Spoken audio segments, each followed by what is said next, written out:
నన్ను చాలామంది ఒక క్వశ్చన్ అడిగారన్నమాట. అంటే నీకు డాక్టరు కదా, గత 25 ఇయర్స్ నుంచి సర్వీస్ చేస్తాను, నువ్వు పాలిటిక్స్ ఏంటి అని. So it is a surprising to me. Politics అన్నది అంటే పైనుంచి వస్తారా, లేకపోతే ఎట్లా క్రియేటెడ్ బై సంబడి ఎల్స్? మన ఈ జీవన యానంలో politics is a big part. అదే మనల్ని, మన జీవితాన్ని, మన పిల్లల జీవితాన్ని, భవిష్యత్తు తరం వాళ్ళని తీర్చిదిద్దేది, నడిపేది. గత 60 సంవత్సరాలుగా పరిపాలించిన కాంగ్రెస్ పార్టీ 10 సంవత్సరాలుగా పరిపాలించిన నరేంద్ర మోడీ గారి ప్రభుత్వం కంపేర్ చేసుకుంటే తెలుస్తుందండి పాలిటిక్స్ అంటే ఏంటి.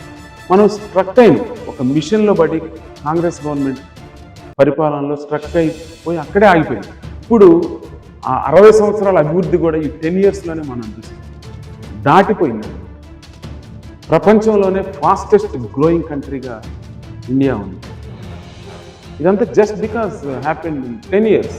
అదే ఇంకో 5 ఇయర్స్ లేదంటే వెనక్కి వెళ్ళి ఇంకొక 20 ఇయర్స్ క్రితమే ఈ నరేంద్ర మోడీ ఉంటే నిజంగా ఈ దేశాన్ని ఎవరు ఆపేవాళ్ళు కాదు. అలాంటి నా దేశాన్ని పరిపాలిస్తున్న నరేంద్ర మోడీజీ అంటే గర్వం, నాకు ఇష్టం.